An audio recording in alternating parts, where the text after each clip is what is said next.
আজকের প্র্যাকটিক্যালে টোটাল স্টেশনের সাহায্যে ল্যাম্পপোস্টটির ল্যাম্প পর্যন্ত উচ্চতা নির্ণয় করার পদ্ধতি দেখানো হবে।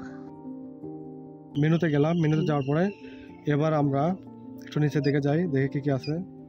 তার প্রথমে আমরা যাবো প্রোগ্রামে, F2-তে যাবো, REM-এ যাবো, তাই না?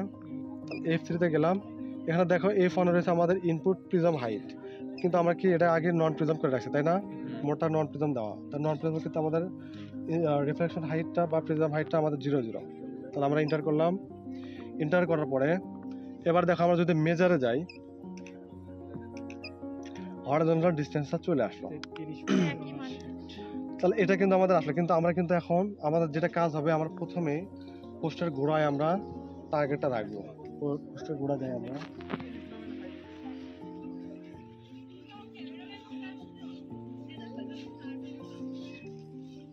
তাহলে আমরা পোস্টের গোড়ায় আমরা ক্রসহেয়ারটা রাখছি। এবার আমরা আবার মেজারে চাপ দিলাম। মেজারে চাপ দেওয়ার পর হরিজন্টাল ডিসটেন্সটা আছে, এই মানটা তো আমরা পাবোই। সেই সঙ্গে আমরা ইয়েস করার পরে এখন আমাদের সবাই দেখো ভার্টিক্যাল ডিসটেন্সটা আমাদের মাইনাস হয়ে গেছে, বা এটা যদি আমরা একটু সরাই তাহলে মোটামুটি 0-তে আসবে, মানে +0 0-তে আসবে। তাহলে এবার আমরা 0 0 পাইছি, মানে ল্যাম্পের গোড়া কিন্তু আমাদের 0 0। এখন আমরা এই ক্রস এটা যখন উপর দিকে নিয়ে যাব, ধীরে ধীরে আমাদের উচ্চতাটা আমরা বের করতে পারবো। তাহলে আমরা লাইট করবো,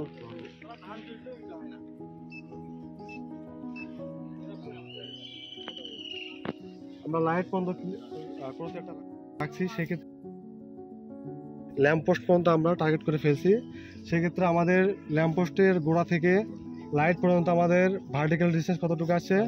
5.982 মিটার।